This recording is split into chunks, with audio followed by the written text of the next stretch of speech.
calling this meeting to order, and I'm going to start with a roll call. Yes, it is 2018. 2018. Did I say I that? need that on there. Oh, you need that? Because Okay, There could be another October 15th. that's true. Deborah Mendel. Russell Ohms, Brock Alexander. James Motla, Jay Correa. Dustin Marr. great, and that establishes a quorum. We have actually 9 members, and we have 1, 2, 3, 4, 5, 6. So that's surely a quorum. The agenda review, I'm just going to look at, I can't think of any reason to change anything on the agenda. Do any board members have an issue with anything? Okay.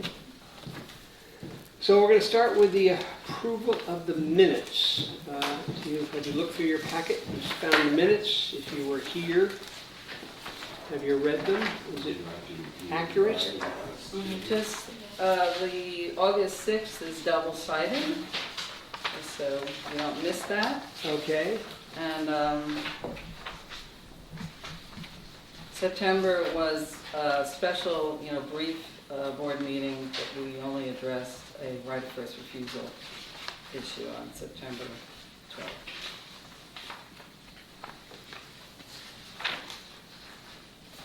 Does anybody have any discussion on the minutes? So I'm going to open it up to public comment. So, because I see someone with public comment. How odd. Yes. Item D, under unfinished business, B, D as in dog. E as in dog. It makes reference to several emails from several homeowners recommending changes to the bylaws. Do you have those emails available for the public to consider? Okay, any other questions? That was a question. Can you answer that? Any other questions?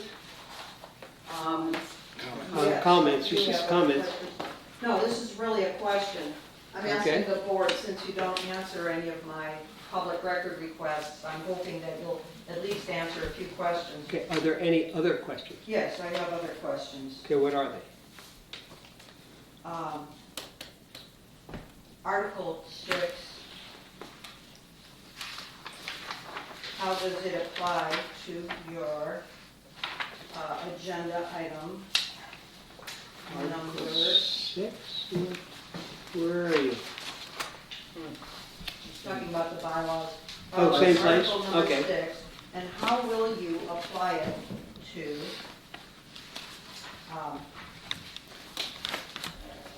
the bylaws, the bylaws changes that you propose to make? Okay, I'll tell you what, let's just hold these comments until we open it up. It's on the agenda, discussing the bylaws. So if you have any further questions, just wait till public comment at that time, because we're just accepting any comments on the minutes themselves. Yeah, it's not, regarding the accuracy of our minutes. Yeah, so it's not, that's why I opened it up, in case you had something more accurate to say than we thought we said accurately. So anyway, I'm going to close public comments. And do I hear a motion to approve the minutes of August 6th, 2018, and it's 2 minutes, and September 12th, so there's 2 I'll move minutes. to approve. Certainly have There's not no had- public interruption. comment, don't interrupt. I don't have the Don't September interrupt the- minutes. Don't They're not in don't here. interrupt. They're not in your public You- packet. Does the public see the September minutes? They should be stapled together. Let's make sure. August 6th, August 6th. September There it is. 12th, there you Okay, go. thank you. I haven't had more than 2 minutes to look at these. Interrupt So I had us. made a motion to approve the minutes. Okay, I'll second that motion. great. It's been moved and seconded. Is there any further discussion? Okay, all those in favor signify by saying aye. Aye. Opposed? Any abstentions? Abstentions. How about Okay, the people who good. were here? Mr. Point of Correa? order. Don't interrupt again. I think Oh, is there a rule that Mr. says I Korea can't wasn't vote on here it? for the last 7 meetings. Please be quiet. Is that a rule? You'll I don't know if abstain. you have to You'll abstain. Is that in the Brown Act or, because I don't know. Okay, well, if it'll make it easier, I'll abstain. Okay, Yeah. I'll put you down, Abstain. because you were not at the meeting. Okay. Moving on to reports. And the first report we have, which is an action, is the treasurer's report. And he's going to give two things, a monthly report and the 2019 budget. So James, our treasurer, go ahead. Well, thank you, Chairman Russell Holmes. I appreciate it. We currently have $32,168.94 in the Bank of Rio Vista. Soon to be farmers and merchants. Yes, soon to be farmers and That's merchants. right. Yeah, so that's good. So I do have some good news in that the result of our latest small claims court taking Ms. Esch for her delinquent assessments as well as the replacement of what it cost the association to replace a door. We were successful in our court pursuit, and they awarded us a little over $2,700. So that's been very, very positive. There's also movement for the larger Superior Court case against Ms. Esch about the recovery of our attorney fees. That's moving in also a very positive direction. We hope that hopefully very soon we'll be able to be made whole, and that will be very good for the association as a whole.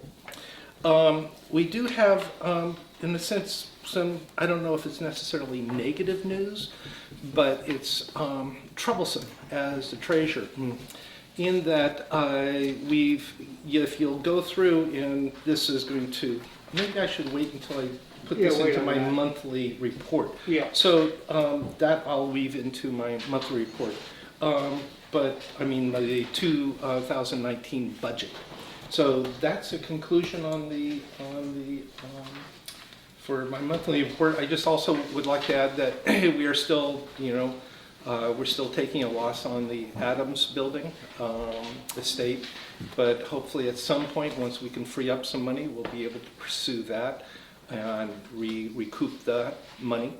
And currently, everybody's in their, even with their assessments, given I think there's one or two that may be a month, but nothing more than that, except for Ms. Esch. So we're in a very positive way, moving forward every single month as far as income coming in.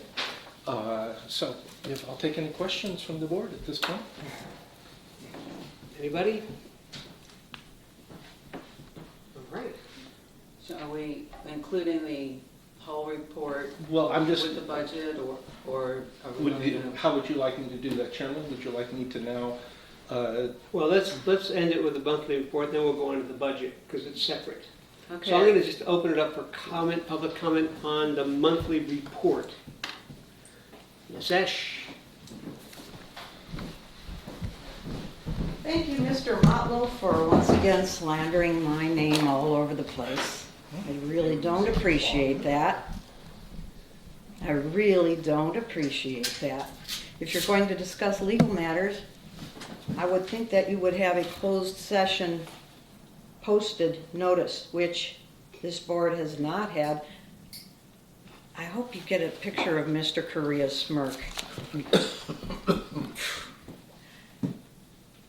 You haven't had a closed-door session meeting to discuss legal matters since 2013 when Pat Brazel was on this committee. It's 5 years. So all of your legal discussions, other than Mr. Motlow slandering my name all over the place every time he discusses legal matters, they've all been done in secret, as you know.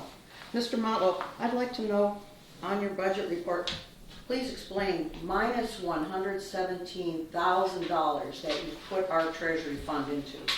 What is that liability, that minus sign there? Because you've never told the 32 property owners in this town, other than yourself, the few of you, who you know what it is.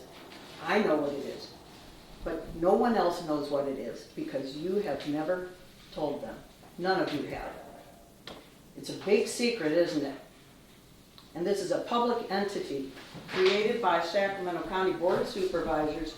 You have a duty to be open, and to the people in this town who pay those assessments, explain the minus $117,000 that you put our treasury fund into. Thank you for your interesting string of synapses. Mr. Chairman, can I just So- interject? I just want to comment Yes. on the board here. Okay, we need to close public comment. Is there anyone else? Okay, public comment is, oh, Stuart, please. I'd just like to make a comment that Pat Brazil left in 2015, so Ms. Esch is obviously prone to hyperbole, but it's been 3 years.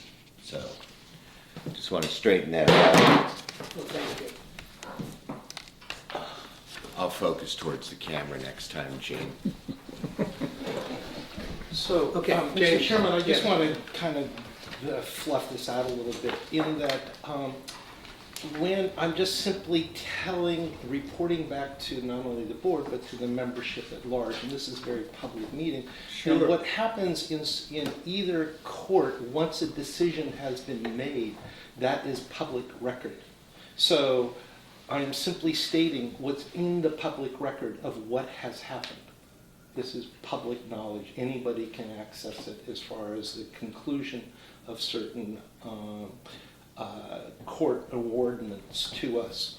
The thing that I try to do as a treasurer is to report as a whole. It's a document that we provide to the public of our balance sheet of who's paying. You can look at everybody's, what they're paying and what they're not paying. I simply point out certain property owners who are delinquent as a part of my treasurer's report, because I think that it is public knowledge. It should be exchanged to the public at large as well to the board. Great. So if the board has any questions. Mr. Chairman, I have a statement. I think Mr. Motlow's trying to say. He made a statement of fact, and by definition, that's the opposite of slander. It's true. Just want to. Yeah, and it affects our treasurer, so how much money we get in. So it's treasurer or the treasurer, our income. So that's what James is tasked to do as a treasurer. So he must tell and speak openly about what's happening. Okay, so now, James, you're going to move on to the budget. Now, this is the 2019, so we're going to talk about next year's budget, how we're going to allocate it, where we're going to spend money. That's the treasurer's job at this point. Go So ahead. I think it's pretty self-explanatory for, everybody should have a copy. It's this sheet right here. So it's part, it was where the other financial statements were. It's the final page of that. So the amount of money that we take in, the only caveat to that, of course, is the Adams estate, which we have to deduct because until we actually can see that money coming in, I have to deduct it because it's an ongoing thing. So we're still, we were able to take in $48,500. And then if you go through your expenses, there is the common area maintenance, facility rents, insurance, the normal things that we all have to do as an organization. When I alluded to, in a sense, that it's negative news, in a sense, the reality is that as a treasurer, I have to be aware of how we're spending money and where it's going to. And we used to not have to spend so much money on outside contractors to come in and to help us, whether they be roads or mowing the lawns or just a whole series of things that trees and such. There used to be, in a sense, a community spirit and a lot of volunteers who would do things, who would go out there with their own equipment. But we've had a lot of negative results of that, and it's made it very uncomfortable for a number of us to volunteer. So the reaction to that is that we've now, we've had to hire a property manager because it just became so much work for our secretary to do as well as myself to do. So that's an added cost, and that's one of those realities that we have to deal with, as well as the probable costs of road maintenance, not Main Street, but the back of town. These are all things that we're looking at. So by discouraging volunteerism, what the association, this affects the entire association, because everybody potentially may have to pay more in their assessments simply because nobody is stepping up to do these things, so we have to pay everybody to do it. So I guess it's a plea towards the reducing the negativeness of when somebody volunteers to emphasize the positiveness of their actions. So that ties into then the expenses which are there. You'll see that for our property manager, it's going to be $10,200. And so that's our expenses for the year. These are, of course, there's all the dynamics that happen with a budget as we move forward. We try to work, adhere to this, but at times emergencies happens. We do have our contingency fund. And hopefully, we'll be recouping a tremendous amount of money in legal fees that we've had to pay out over the years, and that will hopefully come back to the association. And when it does, we'll be able to utilize that for maintenance that we've had to no longer was done by volunteers, but was going to have to be paid for in the real world of multiple bids of cost. So, any questions? So just to point out that this is basically a guess for what we'll spend next year. And we allocate to these different line items. Hopefully we're close. They're not locked in stone. They could change. One could double, one could not even be spent. Some, of course, will always be spent. But this is what we project for next year's budget and what it will be. So do any members of the board have questions about the distribution of allocations for next year's budget? Well, I would like to point out that our property manager expenses are actually lower than they used to be, because property manager used to also do bookkeeping, Yes. and now the Zoning and Associates handles every bit of that, including collecting the mail. Property management at this point is purely property management. Mm-hmm. So that cost is, on a yearly basis, is actually reduced.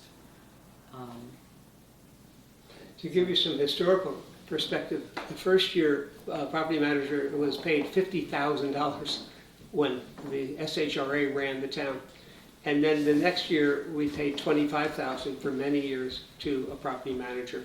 But she was really saddled with a lot. Everything that the previous chairman didn't want to do was piled upon and piled upon. So we pretty much delineated and defined and limited the duties of the property manager. And it's just, Deborah just said, it's property management.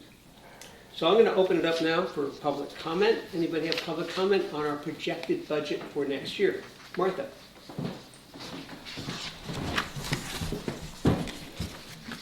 What is your reserve fund? That's contingency, by Just, the way, just, we're not asking. It's the same thing as You really contingency? are familiar with this. You cannot ask questions. We will answer your questions after you sit down. We I will not cannot answer questions. ask questions? You can Public ask comments. all the questions you want, but we will not answer them. So just. You'll if you have answer a other question, people's I questions. will write it down.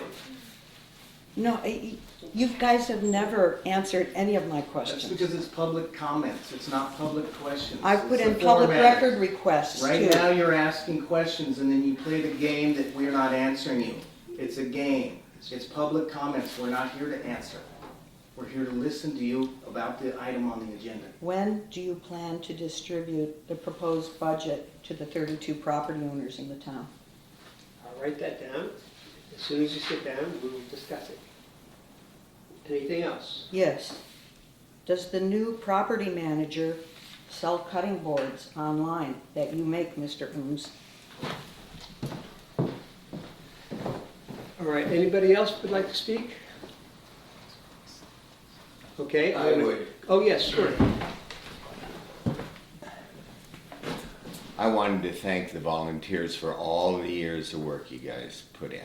It was amazing, and I know a couple of people in town raised a lot of hell, tried to bug you about where you would store the equipment you would use to mow our lawns, and weed whackers, and the tractors you use to condition the community gardens and whatnot. And it was, it was a shame all that had to happen. But you've put in tens of thousands of dollars in labor. Excuse me. Gee, I thought you were gonna have the camera on me. Let's get my chops down here. And I'm glad you guys are taking a break now. I'm glad you're getting outside sources for taking care of a lot of the paperwork and for doing the maintenance back in town and whatnot. But I want to thank you personally for years of good service that you did for nothing. So Thank you.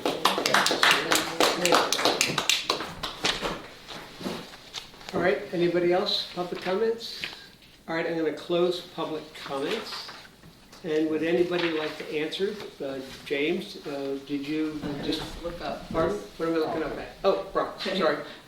Yeah, first off, when we got an agenda item, I'm going to say something to the board and the public. It helps if you address what's on the agenda so we're better informed.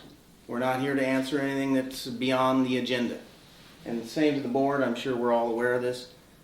Things get flying and just that have nothing to do with the agenda item. So the board should speak to the things, and we have, just Right, throwing that we're- out there. We're actually Thank you. not Yes. allowed to speak. Yes. about Brown the Act is agenda. very clear about it. Yeah, and to look at this budget and realize, pretty much what Stuart commented on, that there was many people that really is the reason we saved all that money, and it wasn't for 1 year, it wasn't for 2 years, many years of their own money, their own time, and it was a thankless job, and it's sad to see that, over so many years you get worn down. You do all that work and they don't see the value in what you're doing. So I would just like to piggyback on what Stuart said. I'd like to thank those people. We all know who they are. My last comment is to James. I know this is a guesstimation. With all these add-ons, are we still on track, you think? I see the numbers match up. You still think it should be? We're still afloat? We're still definitely afloat. Oh, yeah. No, we're fine. We're fine. So, yes, we're fine. Okay. Deborah? With regard to a lot of these items, I know because, James and I are the signatures for the checks, so we know what a lot of these items are just immovable objects. The bill for the electric streetlights, it is what it is. The alarm, fire alarm, almost all of these items are pretty immovable. Where we have flexibility is our common area maintenance. And also, items like postage and office supplies, that fluctuates. But the majority of these listed items are pretty much set in stone. And I would like to point out that, we're hoping that, I'm hoping that we'll get, ahead of the game financially, and we'll be able to do some of the long neglected issues that we just haven't had the money for, like resurfacing Key Street, which hasn't been done since SHRA did it. 10 years, over 10 years, I don't know. That'll come up. So, And thanks for the appreciation. I don't think all volunteers are lost, but I think changing this and really hiring people now is a wake-up call too, to property owners that, like, this is what it actually takes to maintain this town. And we've just been real lucky that we've had volunteers, and they haven't all disappeared, but the bulk of the work, has to be hired out now, so. Oh, and just as an aside, because it was mentioned, I have sent out numerous letters to Ms. Esch about her request for public records. I've requested her to name the day she can come in to examine the records, and she does not respond to me. I have last sent her over 264 pieces of paper. She refuses to pay for those documents, and I'm still willing to show her records in person, but she also refuses to set up an appointment with me. So I just thank you for indulging me on defending myself. And Okay, thank you. Debbie is secretary too, because also as treasurer, we mail out the treasurer's budget to all the property owners with our this proposed budget, with this upcoming assessment. Yeah, Bills. if it's approved this evening, Yeah. we can certainly send it out I could send it out tomorrow. But there is a timeline, a very specific timeline spelled out. I don't have it at hand, but we're way ahead of the timeline. And just as a point for the other owners in the town, these meetings are all posted. They could all be here. And it's always interesting when one person pretends to speak for them. That's an amazing amount of authority given to one person who acts as though they're speaking for the people that do not show up. Okay, so what do we need? Do we need, Well, I'd like to make a motion. Okay. If we're done discussing. as far as I know, anybody else? I'd like to make a motion to approve the treasurer's report, which includes the monthly report and the 2019 budget. Okay, do I hear a second? Well, Mr. Chair, if we combine those two, then I'll have to abstain for both because I have to abstain for the monthly report since I wasn't here last time, I think. Or can I vote on both of those? Yeah, monthly. The monthly report, you No, the you monthly just heard report it. is fresh. You just heard it. Okay, oh, And good, we've all okay. seen this Yeah. for the first time. Well, Just thank want to you make sure. for being Yeah, I'm very conscientious. very Thank you. careful here. Okay, thank We you. have to be very careful. Okay. We have a camera. Okay, so it's been moved and seconded? No. Not yet. Okay, I hear a second? I'll second. Okay, Jay seconded. It's been moved and seconded to accept the treasurer's report and the 2019 projected budget. Any other discussion? All those in favor signify by saying aye. Aye. All those opposed? Any abstentions? Great.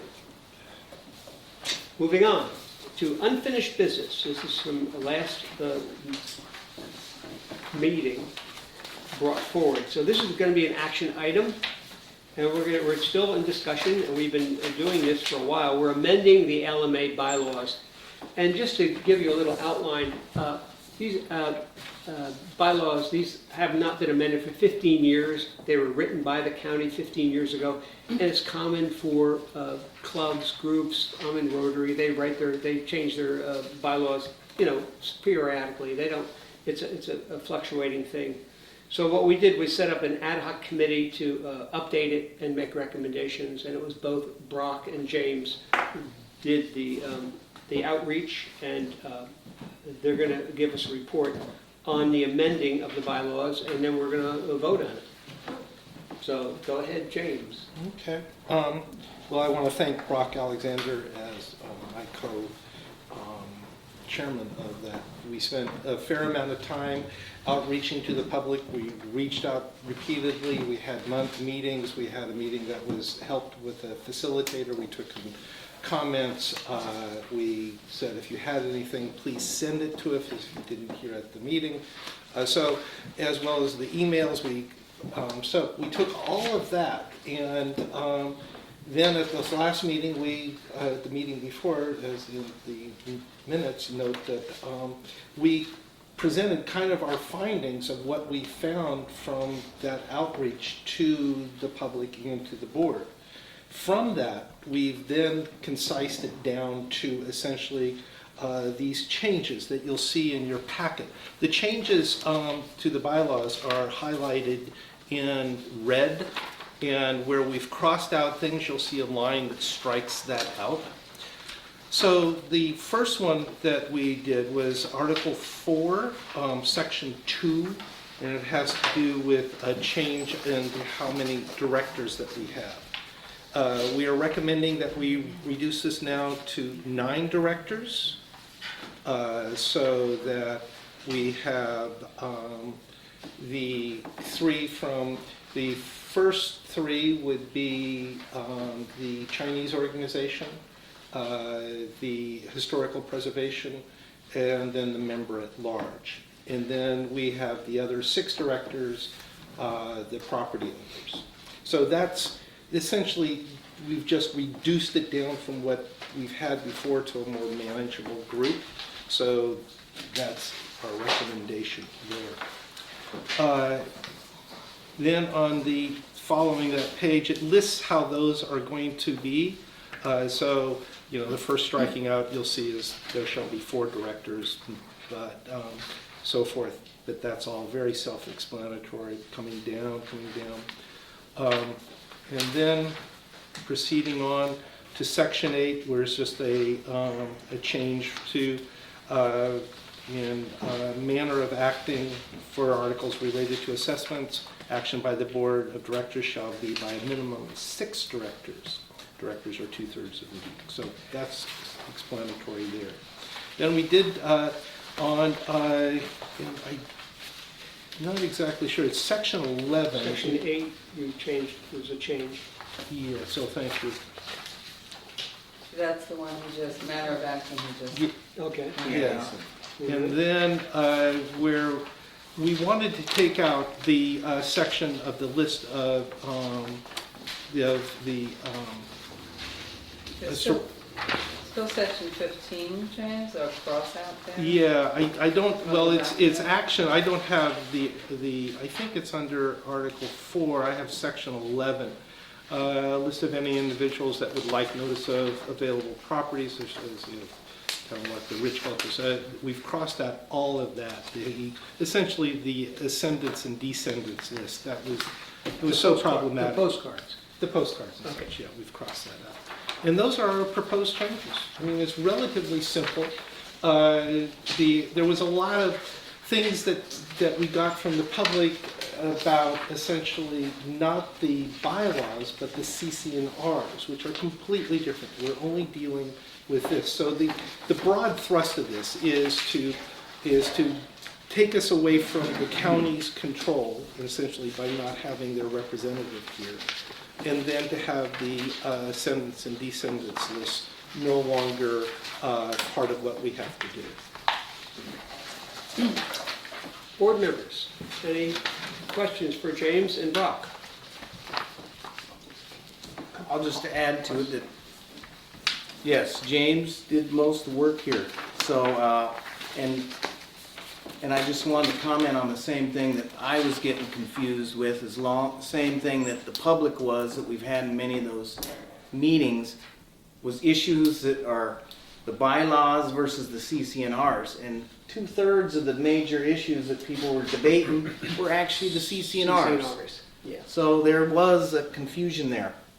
I would also like to say, no matter what we decide tonight, it's not set in stone. We can change it, we can add to it, we can put it back in. It's a revise from this point.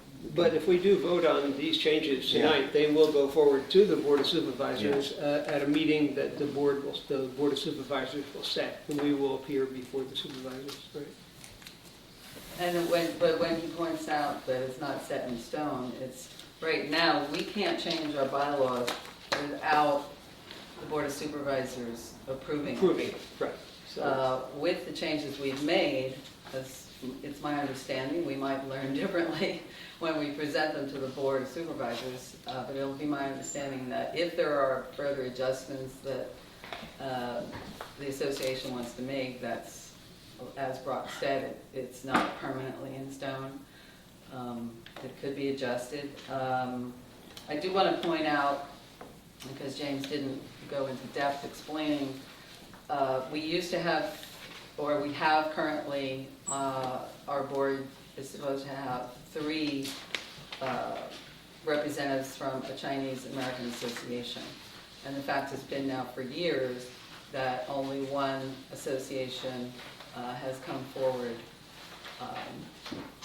to participate. Also, state parks said it's a conflict of interest. They don't want to be on the board, so we had to take that off that they won't be here. And thirdly, someone pointed out Pat's been gone since Pat Brazil represented the Board of Supervisors and the county rather, and she left in 2015. And it's 2018, and the county is well aware that no one's on the board. So, to me, that's a message that either they don't have the manpower to put someone on the board, or they don't feel the need to be on the board anymore. I hope it's the latter, that they feel, confident in all these years that, we can move forward without them, in a sense. So. Okay, thank you. Any other comments? I have comments. I think these are great ideas. I think that 13 members is way unwieldy. The fact that it's been so difficult to get people to participate, especially from the outside organizations, we have no control over that. And so I think it's time to go ahead and cut that out. Cool. Cut those seats, because we're getting nobody that's really that interested, except for one, I believe. And so it's not just more manageable, it's more realistic to shrink the size of the board. I hadn't given it much thought until tonight, but I think it's brilliant to get rid of the list of prior residents, descendants, ascendants, cousins, uncles, grandmothers, whatever. I mean, if those people out there in the world are really that interested, they'll pay attention. And I don't see them beating down our doors every time a property comes up. So, just as a matter of fact, we've never had a response. yeah, so I think these are all real pragmatic, prudent, wise changes. Well, thank you.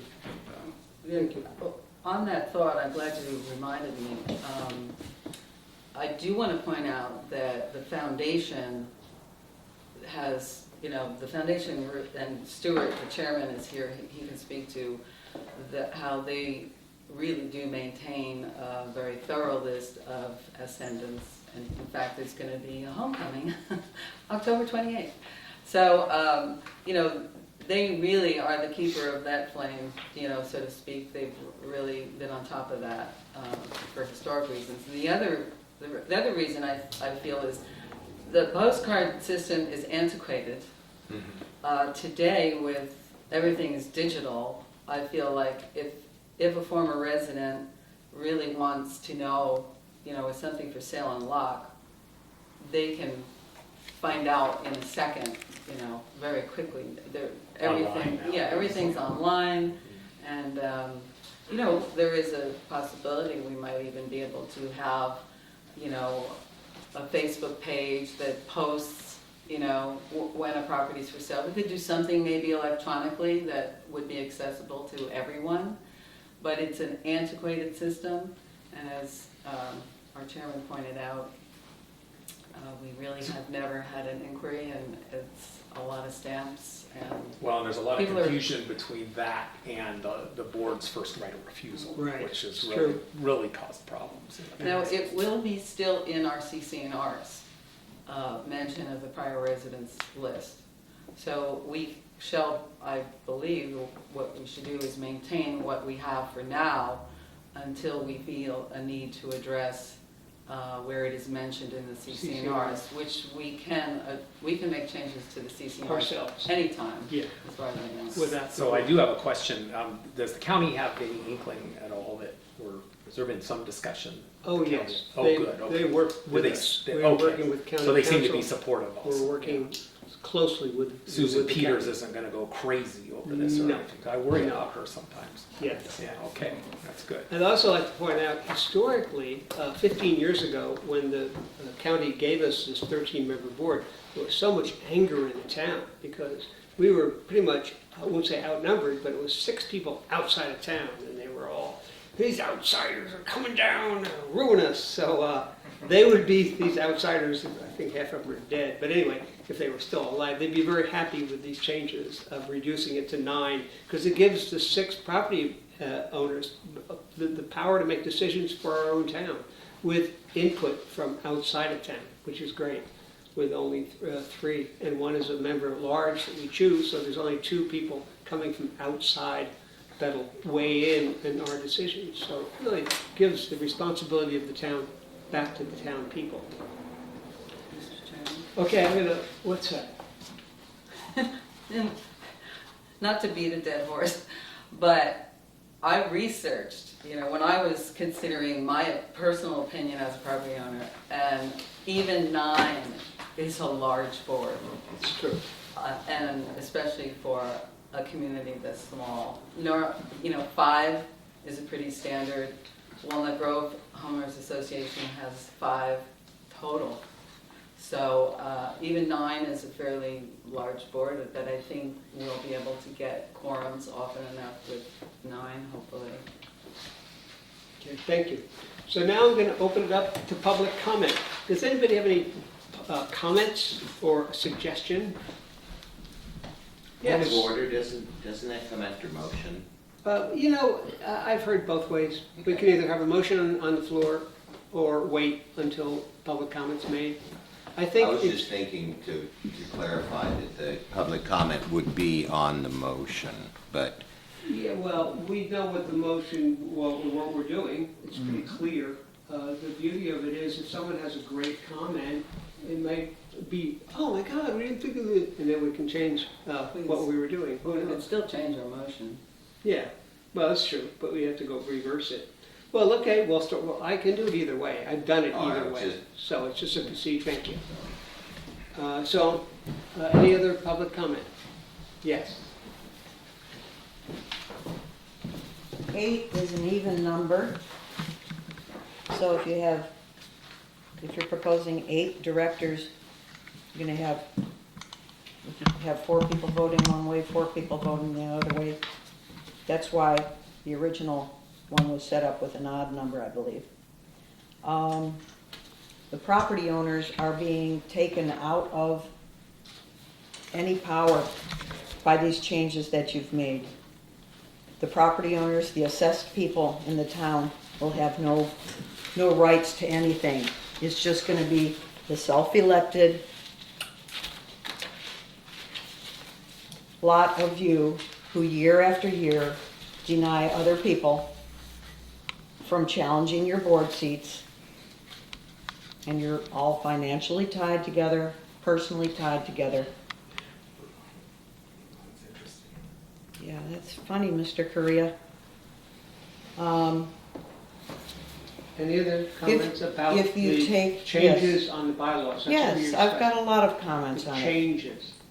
If you take the Sacramento County Board of Supervisors out of your board, as you've crossed their name out, then you can't be available for grant money anymore. I know you're trying to get rid of the Brown Act. You're trying to get rid of having to comply with the Brown Act, and by taking the County Board of Supervisors out of it, you will only have to comply with Davis-Sterling laws. But if you take the county out of it, the public agency that created you, then you won't be available, you won't have grant money available anymore. Have you guys ever applied for a grant for us to help us pay for the preservation of this town, the road maintenance, the fire safety? It'd be nice to get some grant money and buy every building in this town a fire extinguisher. That would be a good thing to do. Thank you. Just a comment. if you were to look at the bylaws, it's 9 directors. There are 9. That's why there won't be Your a tie. changes says 8. No, it is my. It says 9. It says 8 right there. I know. Anyway, just to go on. Public comments? Is there Any more public comments? Stuart? Yeah. Maybe Ms. Esch wants to come up and correct herself. Oh, wait. answer. Go ahead. My comment is I believe that the L.M.A. board will still be subject to the Brown Act being a 501c4.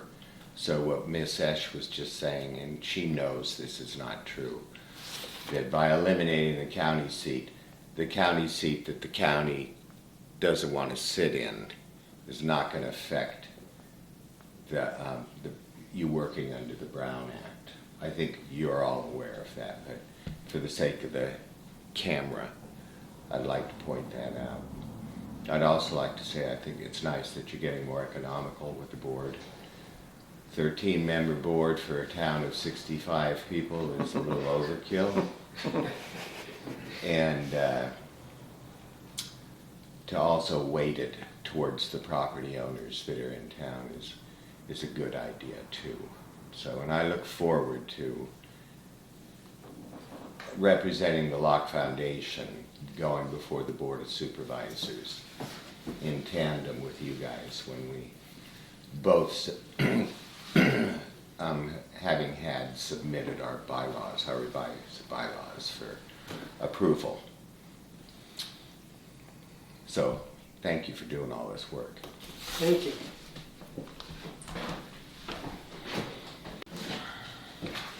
Well, any other comments? Any other public comments? All right, I'm closing public comments.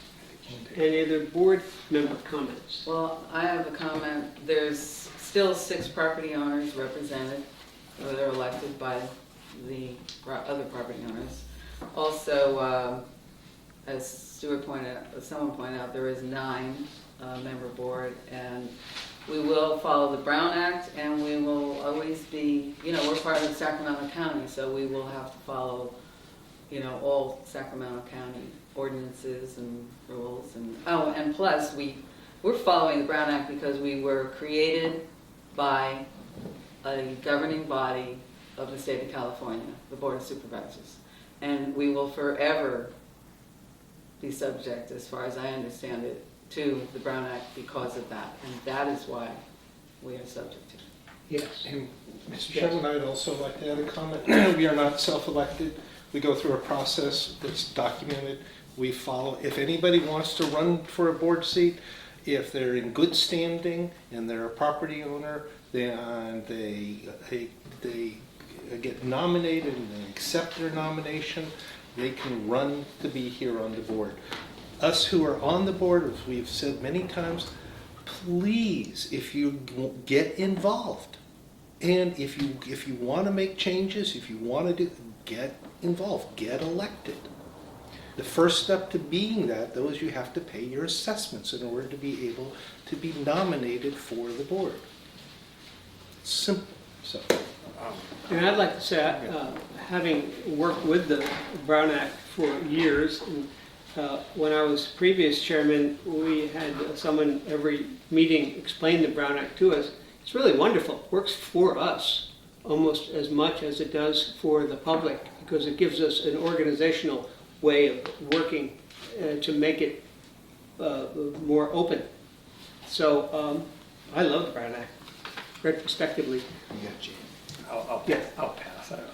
What? I'll pass on my comment. I mean, I think sometimes the, logic changes when I get on Twin Cities Road by the time I get to Locke, because I don't see how in the world us following the Brown Act is contingent upon a staff person from the Sacramento County Supervisor, Right. being on the board. I just don't get it. Yeah. So that's all. I just get really kind of confused. My mind starts spinning when I'm in here, and I hear absurd things. I just can't quite wrap my brain around it. Well, the Brown Act. So I just want to express that, my frustration, because I understand that. twists my mind a little bit in watching. So Yeah. I would suggest too. Yeah. This is. I think we should take a roll call vote on such an important. Oh, I think item. that's a good idea. Okay. Dustin, And- did you have a comment? No, You no. looked like you were, okay. Yes, Brock. I will second Jay's. My head spins a little bit too. And then I'm also listening for the issues at hand. So if you want us to change or sway us, that's the time. When there's only, you're talking about things that aren't the agenda item, it spins my brain a little bit too.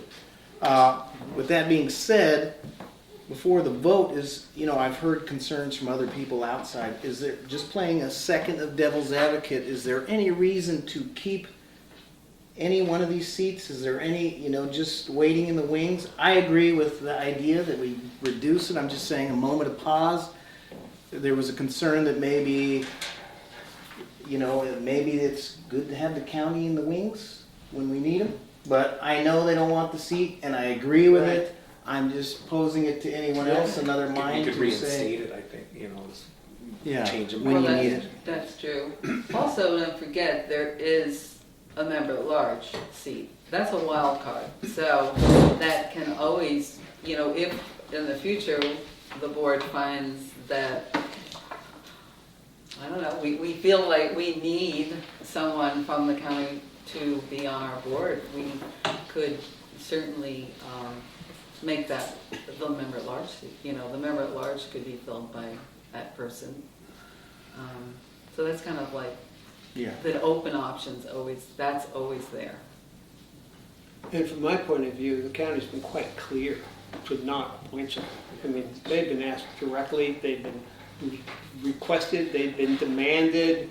People have gone into their offices and screamed. I've heard the stories, but they never.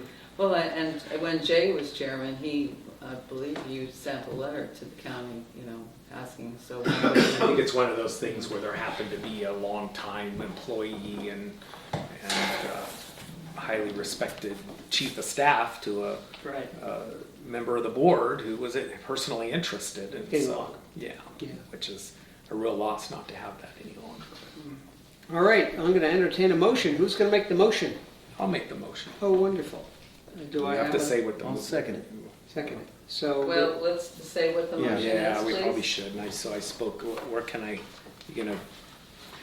I move that the board approve the changes that have been worked out by the subcommittee. perfect. And those changes as discussed, written. and as written and discussed in the last half hour. Okay, do I hear a second? I'll second it.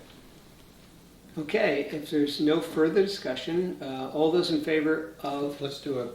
roll call vote. Okay, roll call vote. Uh, Secretary, read off the names. Well, shall I vote first? Sure. Deborah Mendel, and I would say yes. I would agree. Call out her name. You Oh, call I'm the names sorry. out. So we frequently do that. All right. Russell Ohms, Yes. Brock Alexander, Yes, aye. James Motlow, Yes. Objection, Jay Correa, Aye, yes. objection, violation of Article 6 of your bylaws. Good, one more. Yes. Dustin. Dustin Marr, Yes. yes. Okay, thank you. All right, moving on. Where's here it is. Okay, discussion, update regarding addressing weekend parking issues on Main Street with Department of Transportation. I understand there was a meeting to address the parking issues on Main Street with cars that are permanently parked, trying to open it up for tourists. So tourists have a place to park rather than leave cars there 24 hours a day, 7 days a week. Who's talking about this? Well, shall I defer to you, Brock? I was Yeah, there. you want me to set it up? Yeah. Yeah, this happened, you know the date, the first, Richard Wall, many moons ago, brought an issue up to the board to have the parking adjusted on Main Street. He was claiming that it was hurting Al the Wop's business because cars were allowed to park there nonstop. He wanted to change it to every single day, like 1 hour parking. And then we brought it to the community many times. We met in here. It eventually made it to the board, and we had a discussion, and it was voted on to the compromise between the public and maybe Richard's initial idea and people's feelings from the residents to the commercial property owners was to change the parking from Saturday and Sunday, 2 hour parking from 8 p.m. to 6 p.m. So that was voted and approved and sent to the powers that be, to the board. We had not heard from them in, I don't know, a couple of years. While. Couple years, and then they, we've sent a couple other letters to follow up to say what's going on, how come this has not changed, or, what's happening. And then they had a reach out a few months ago, and then we met with them, the three of us, to discuss, all the scenarios, and, that's where it's kind of left off. I haven't heard back from them. Has anybody No, else? well, we've left it in the hands of Anna, of the property manager, to coordinate future meetings. The DOT representatives, and Anna will probably have their names on hand. They,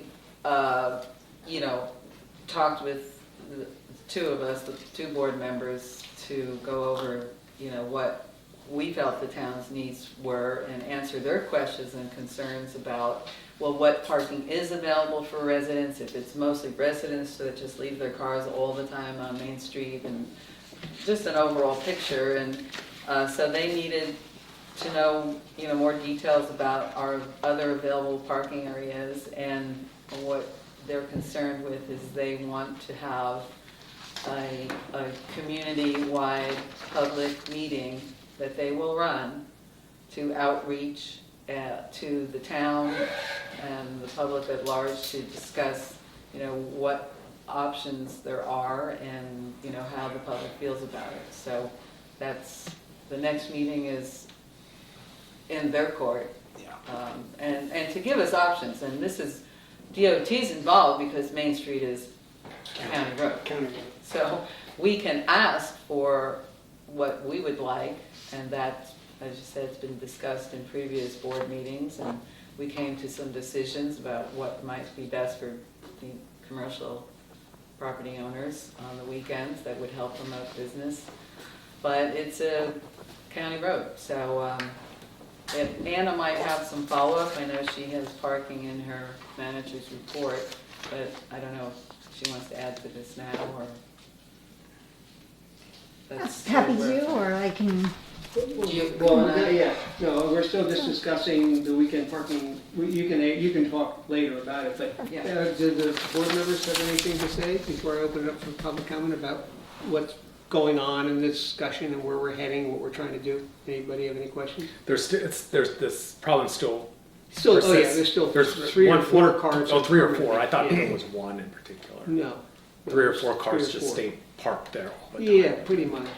Oh. On the weekends, we're trying to get rid of them Yeah. and open it up, Right. asking them, yeah. And to answer Jay, there's also residents that will park and take all the spaces. So we're just trying to find a good balance from the community, the residents, and the commercial owners. And Al's workers. Yeah. Yeah, do they park out there too? They park Oh there. my, yeah. Also at that meeting, I believe, and correct me if I'm wrong, the discussion was also about possibly putting a stop sign at one end of the town, if I understand that right. That's going to be one of the considerations. Floating, yes. Yeah. All right, I'm going to open up for public comment. Anybody have public comment on our discussion about these weekend parking issues? Hi, Martha, what a surprise.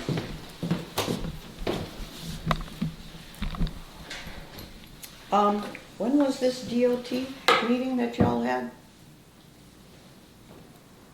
When was it? Subcommittee meeting? Ad hoc meeting? Just a secret meeting? Brown Act violation.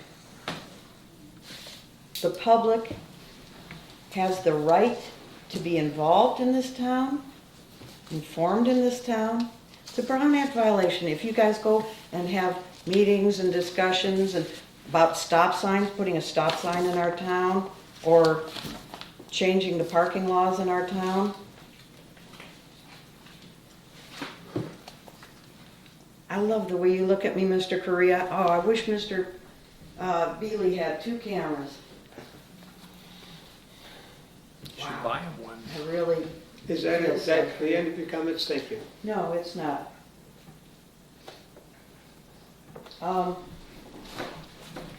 You guys violated Article 6 of your bylaws. I objected, but you ignored me.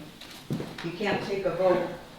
People Thank on you. the executive committee cannot take a vote on changing the bylaws. Any more public comments? Oh, yes, Stuart.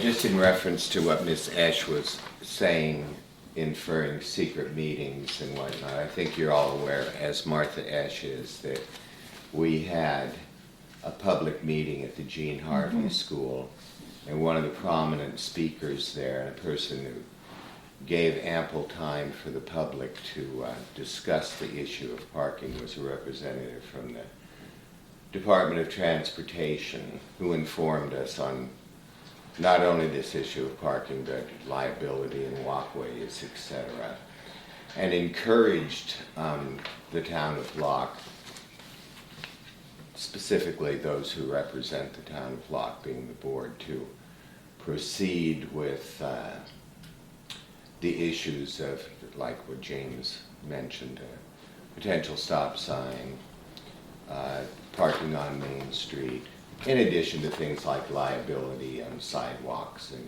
et cetera. So this isn't an issue that's all being done in the smoky room, like Martha Esch is trying to say, and that she's well aware of. So I encourage you to proceed with this. A first step in getting more parking for businesses on Main Street is a good place to start, and who knows where the inertia might take this. Someday this might be like one of the gold rush towns where this one street that we have here could be a pedestrian street. But all the issues of, with the parking, et cetera, have been discussed quite a bit. So thank you for having yet another opportunity for the public to discuss this issue this evening. For your comments. Okay, I'm closing. Oh, DR. I just would like to confirm what Mr. Walthall said. I was at those meetings at Jean Harvey School, and that's exactly what I heard from the DOT. Yes, I was there myself. Okay, I'm going to close public comment. Any other discussion about this before I move on to new business? Yes? Only comment is, it's almost overkill how much discussion. I know. And I mean, we had a public meeting here, we had one at the Jean Harvey, then we had an L.M.A. Yeah. And now we're doing another We had one. facilitators that were I mean, getting $3,000 an hour. And that was part of a little bit of my frustration. It was like, are we wasting time here? We beat this to death. I know. So, And I think, Brock, excuse me, I just wanted to add that I think when you made your initial presentation this evening, you said this next meeting with DOT is going to be a public meeting. For Another it to- one. To have it be referred to somehow when somebody doesn't listen to what is being said in real time and then says, no, you're doing things in secret? Huh? I mean, I it know. makes no sense. Yeah, we're getting used to it though. Okay. Okay, so I'm going to move on to new business. And we're going to have our first property manager's report. And it has action. So we're going to do maybe some action.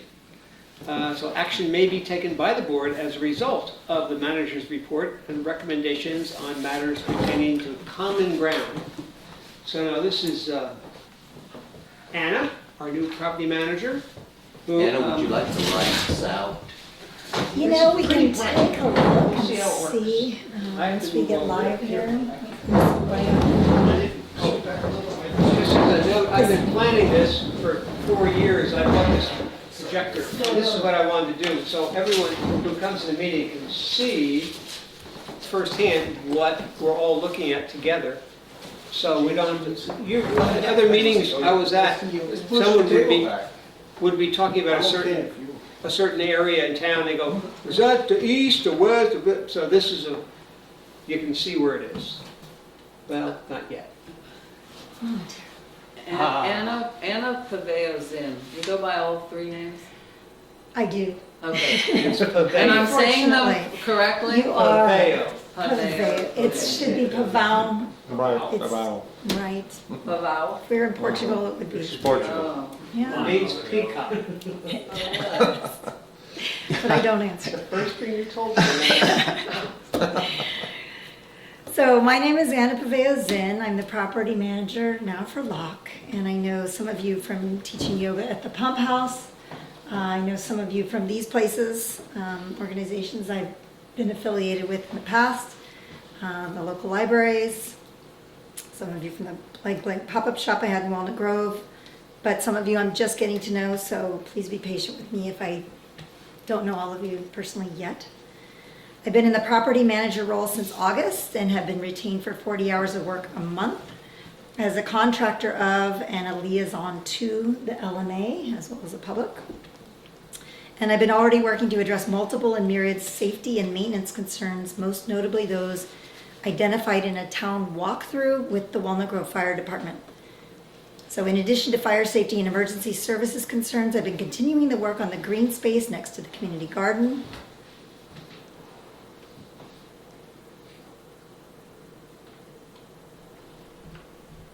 Some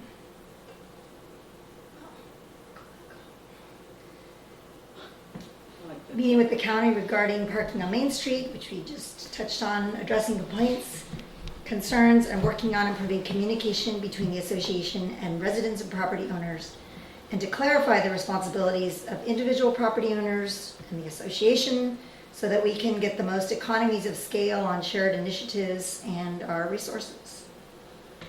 We've had multiple volunteer cleanups, which will in future be communicated via email so additional volunteers can help.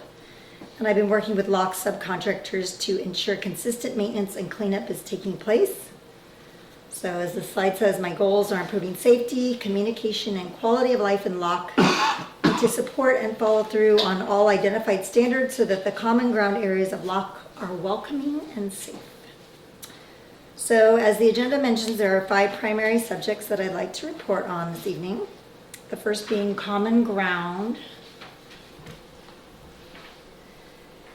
And Locke is such a unique Delta community, both in terms of its public historical interest and its proximity of both commercial and private spaces. It serves as a tourist attraction and artistic community as well as residential area, all within a very small footprint, as you know. An ongoing responsibility of the L.M.A. is to be sure that public areas are clear of hazards and are safe to use by residents and visitors alike. We're in the process of working with property owners to identify liability concerns of unsafe conditions in public access areas, including walkways, blocked streets and driveways, fire risks, and overgrown vegetation. So please look for emails, letters, and hard copies of notices. Just drawing to your attention what our primary concerns are and how we can remedy them. Property owners are also responsible for ensuring the safe and unblocked access to the sewage pump grinders, and there's one right there, behind and between buildings. So if you have a sewage pump grinder on your property, please check the area around it to be sure that it can be clearly accessed and there aren't any unsafe stairs or gates that would injure the inspector or L.M.A. representatives. And we have already had one inspector sustain a very serious injury. I think it was a career-ending injury trying to access one of Locke's pump grinder covers. So please do help look after the people that have to look after those. As an update of recent progress, we ordered a dumpster to remove the green waste from recent lot clearing and tree trimming projects. We had the trees trimmed along Key Street in the fire lane along the community garden so that the dumpster could be delivered and picked up. Russell Ohms was kind enough to donate his time and the use of his tractor and bulldozer to stabilize change this slide. Some of the access issues. This. Our crews at work in town There's a dumpster. So he volunteered his time and use of his tractor and bulldozer to stabilize and fill the dumpster. And we had multiple volunteer work sessions with Russell, James, and I to separate trash from green waste and fill the dumpster. Russell also volunteered to load and take a truckload of rusted metal pulled out of the open lot to the dump. We're working to finish the, yeah, The tractor. this was the giant, part of the giant pile. Another session. So we made a lot of headway.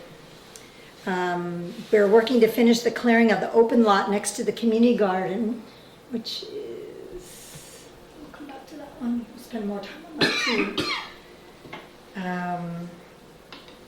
And we're taking bids from the community via Facebook and Craigslist, and have also started gathering bids to resurface the non-county gravel roads around town, perhaps next year, budget permitting. So just some of the common area access issues, some of the pavement and walkway repairs that we look forward to making sure get addressed. Because we have visitors of all ages and abilities.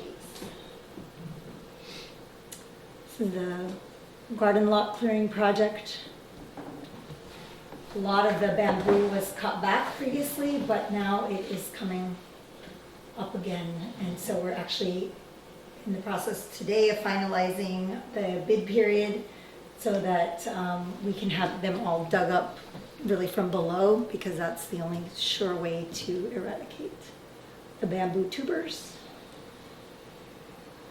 Key Street, that will need some resurfacing sooner than later. And that brings us to the community gardens. So the community gardens provide access and enjoyment for all in Locke and garden plots for the tenants of Locke. And according to the current agreements, the Locke Community Garden is leased out only in the months of March through October and are not private property. No permanent structures are to be built in or around community garden plots, and access for heavy maintenance equipment for upkeep and shared prep like tilling the soil, etc., should be preserved. Further, the maintenance of garden plot fences is specifically mentioned in the agreement as the responsibility of the L.M.A., not the gardeners. Weed eradication is called out as the responsibility of the plot's gardener.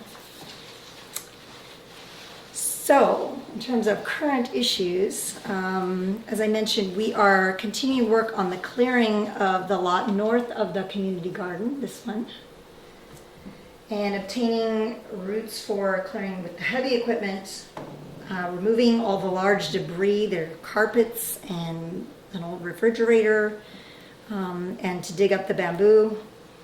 That should take place in the coming weeks. But we also have a current issue with the community garden plot number 23, which is currently leased to Mr. Ning Hao. And Mr. Hao has received 3 written notices and has been advised that the fence which he recently constructed here entirely around his currently leased garden plot, which is number 23, blocks access to the plot for use by other Locke residents and limits the L.M.A. from keeping it free of weeds and the invasive bamboo.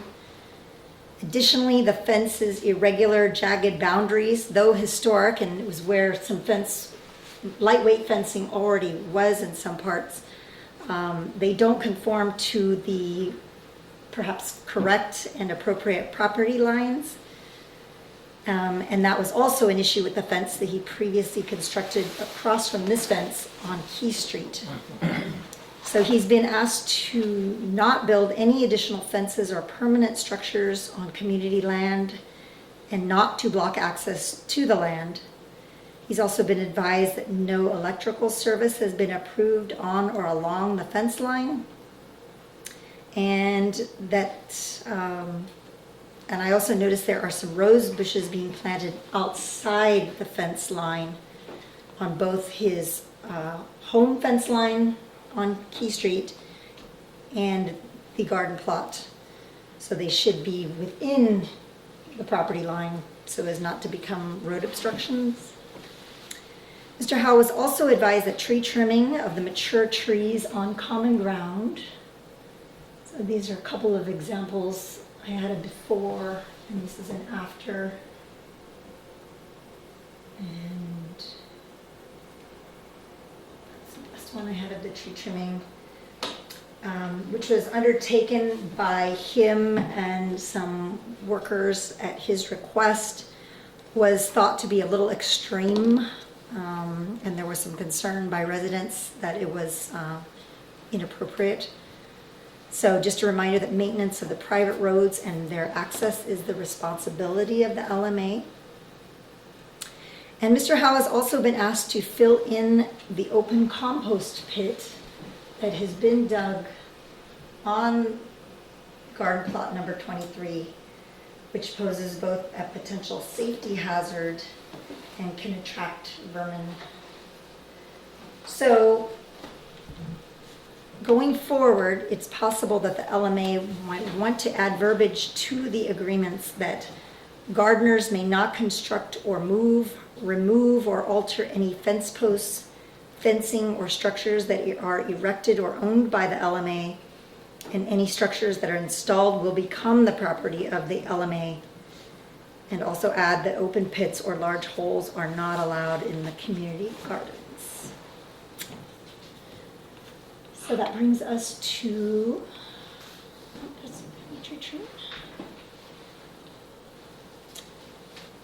parking. So we have a couple of issues surrounding parking. The first is that of abandoned vehicles, which the county defines as one that has not moved in 72 hours. And this applies to all areas of Locke, not just the highway and Main Street loop, which are cared for by the county and Caltrans, but also to Main Street, or I'm sorry, to the private roads in and around Locke, as well as parking areas. The Main Street and North public parking lots should be the primary public parking areas that serve visitors and local businesses. And the private resident parking areas surround Locke's residential areas. So we'll be working on more signage to clearly mark resident parking areas. And that was one of the tasks that was put to us by the county when we met on September 26th, just to get back connected with the current county representative, who is just kind of picking up the concerns from the Gene Harvey meeting, et cetera, from before. So, and then as we mentioned earlier, per that previous initiative, we are currently working with the county to investigate the feasibility of time-limited parking on Main Street and on the weekends. So nothing new, but they wanted to start the meetings up all over again because they had had a lapse in action on that. Abandoned vehicles, FYI, may be cited and or towed as per the county. There are currently between 3 and 5 vehicles that meet this criteria, but that's fewer than when I started as property manager. And in some very good news, I today noticed that this vehicle has moved onwards, hopefully upwards, and that's very exciting. So we will be posting additional signage about towing, and that Jay's Towing is our local vendor. I also have posted some information for residents about vehicle donation, vehicle sale of their derelict vehicle, if that's helpful to them. It's right here on the bulletin board outside, as well as a map, this map of the town indicating which areas are primarily for public use and for resident use, so that it's very straightforward. And point 4 on the agenda is about fire safety. As I'm sure you all know, Locke has a very high risk of fire susceptibility due to the high number of old wooden constructions, its proximity to busy roadways, and its high population density in a small area. There are a number of fire safety systems in place, and luckily these were effective in the Main Street building fire of, I think it was 2016, and the fire was limited to the building in which it started. Our primary firefighting system consists of fire sprinklers that run along and between each of the buildings on Main Street. There. And the fire hose stations around Locke. So this is an example of the sprinkling system as runs along the outsides of the buildings.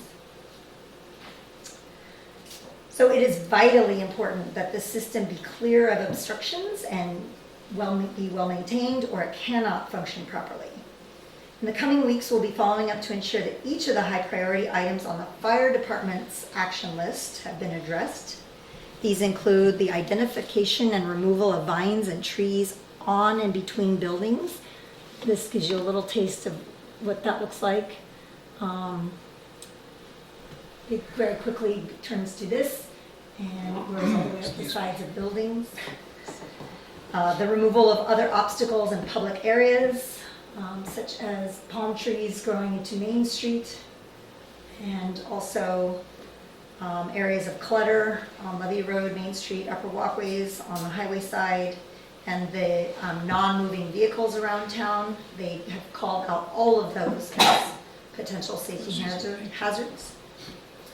The chaining of the standpipe valves was one of their primary concerns, as that's what keeps the system open and working. So I've gone through and chained and locked each that I could access. There were a couple that I could not access, so those property owners will be notified. So we can, the good news is if I can't access them, probably miscreants also cannot, vandals. So probably not a terrible safety concern, but I want to see to those as soon as I can get access.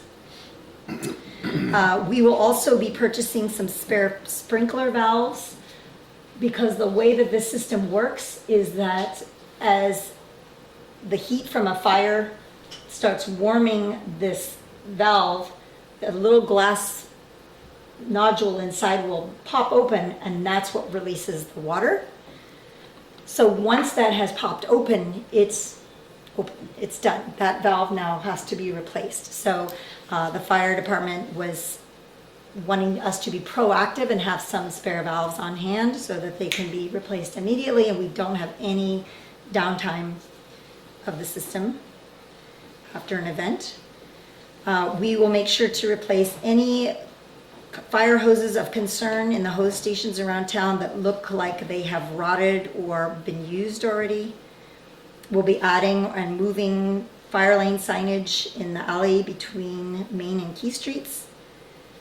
And then there are several metal awnings and overhangs in town between buildings, here and here, which will trap heat and fire and are quite dangerous. It's been recommended that they would be replaced with fiberglass or plastic overhangs instead, which would melt in the event of a fire.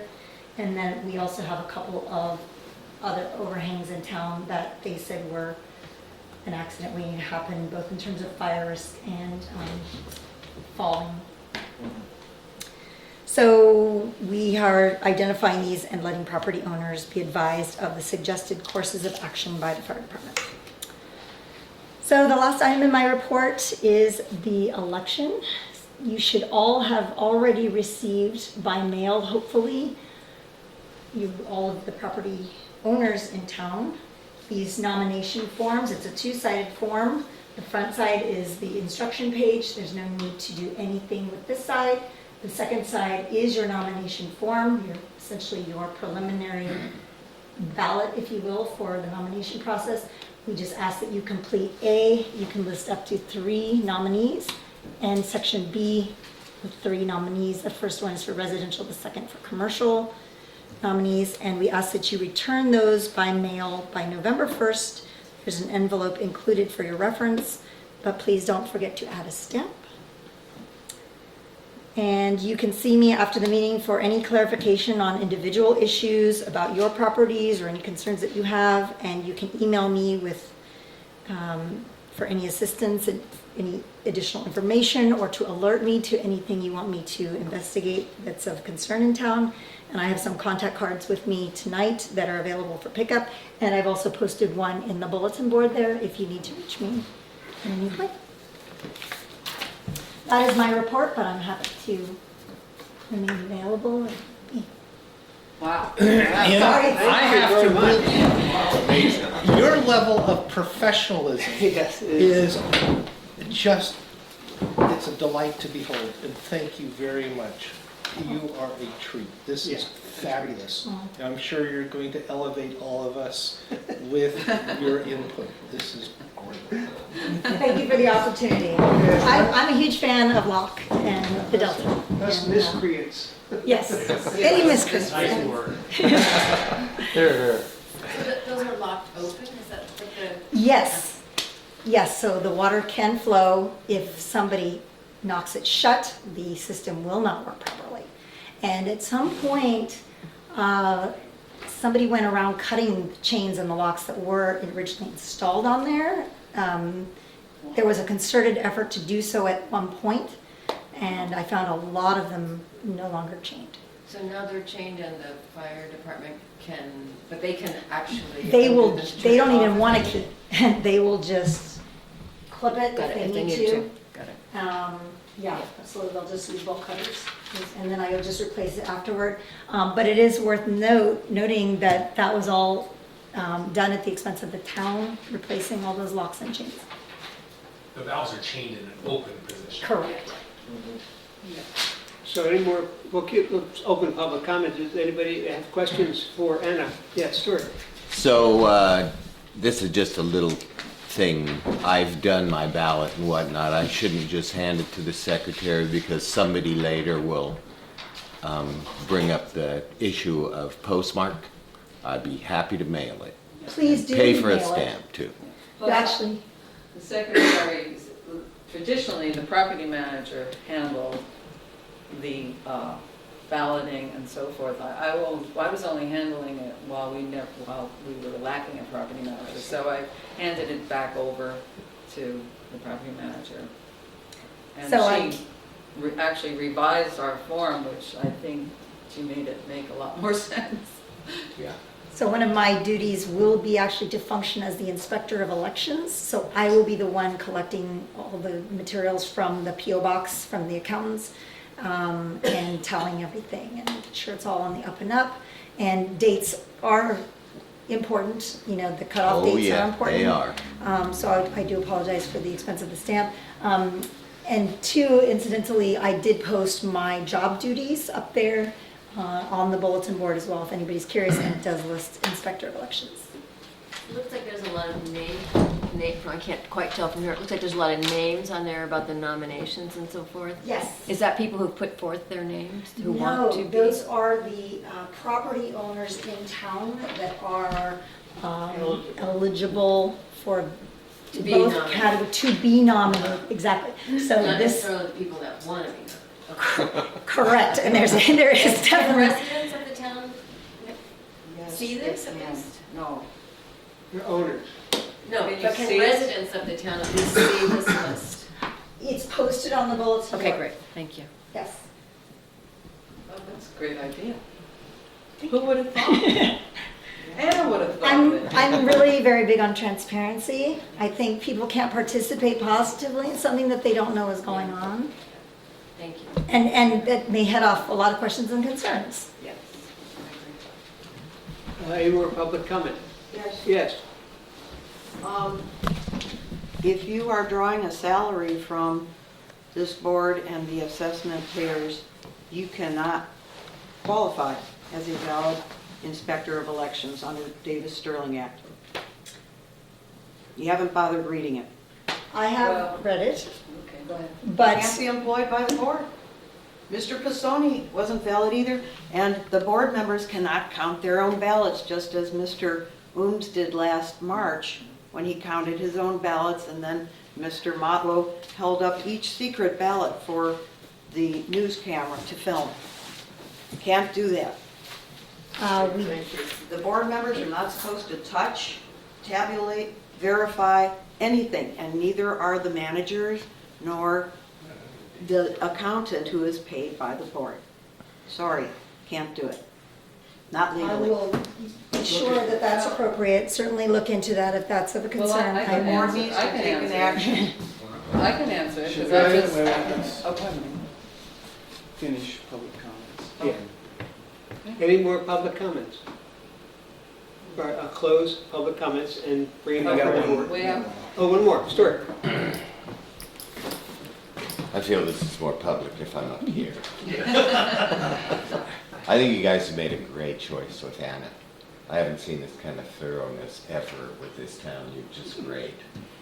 I know Miss Esch has included her in part of the suit that you guys will address as far as illegally hiring her, but I hope that all that goes the same exact way all the other litigation has gone in this town. And I'd like to welcome you. It's going to be a pleasure working with you. Thank you. Okay, I'm going to close public comment and open it back up to the board. Deborah, you had a comment to make. oh, well, just on the issue raised that the property manager cannot be, handle the elections, it's just not true. I just read David Sterling, like, last week. And actually, they suggest, it is suggested that a property manager can handle the elections. And these are, Anna has showed me her system. She's gonna, I mean, even the envelope identifies, you know, what's a nomination form. I mean, it's just gonna be so streamlined and, you know, regulated. It's great. It's actually never been this formalized in a sense, because it was a little more haphazard when previous property managers handled it. But throughout the whole history of this board, the property manager has handled it, including, you know, the whole time the county was involved with, you know, on the board. So obviously that's been The case. yeah. But it's very thorough, and I'm just like, at the moment, I think this is a great beginning to, we've got a lot to digest, and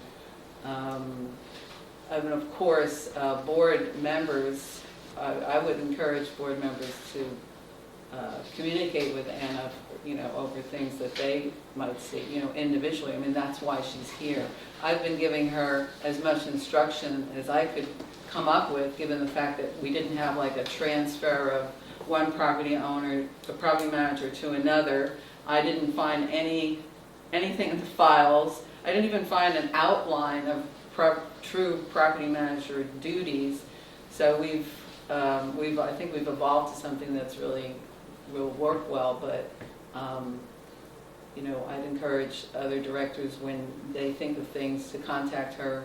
She can easily be reached through the lockecommons@gmail.com address. So. Okay, thank you. James, you have something? Yeah, I just wanted to kind of follow up somewhat on Stuart was saying about the, in a sense, the legality of what we're doing. The county, in their letter that was introduced at the last meeting, stated very clearly that we are totally legit as far as things go. Yeah. And if a property owner or somebody feels that we haven't, as they said, take it to the Attorney General. Because your own personal opinion of what is legit and what isn't is kind of meaningless unless you're a judge ruling on a specific case in front of you. To simply say that we're doing something illegally is no different than saying, you know, I believe in, you know, little green men on Mars. It's no different. It's their that opinion. Then that opinion is not, they have no training in the law. They're not, you know, so, you know, fine, make an opinion. But if, you know, we stand by our process, and we stand by, and we'll see if this is brought up in a court of law. We will address it, and I'm sure that it will be positively ruled in our favor. I just want to say on the whole process of having a town manager is to look at it as a positive thing, to create a town that people want to come see, and to organize it, and to have some standards that we can all agree upon, loose standards, relatively. They say a rule is not a rule unless there's an exception. So all rules have some exceptions. A rule doesn't have an exception, it becomes a law. So hopefully we have rules that we can work with generally to get the town to look good. It's a historical community, it's a Chinese historical community, and if we work towards reflecting that with our town manager in a real positive thing, to make it safer, to make it cleaner. We were just involved, there was a leak, and we tried to find a shut-off, and we went in an alleyway. It was so strewn with garbage, we couldn't find any shut-off. We ended up having to shut the entire water system off. And there may indeed be a shut-off in that alley. We couldn't find it. So we had to shut the whole town down to stop the leak, to fix it. That was just... That was 2 days ago.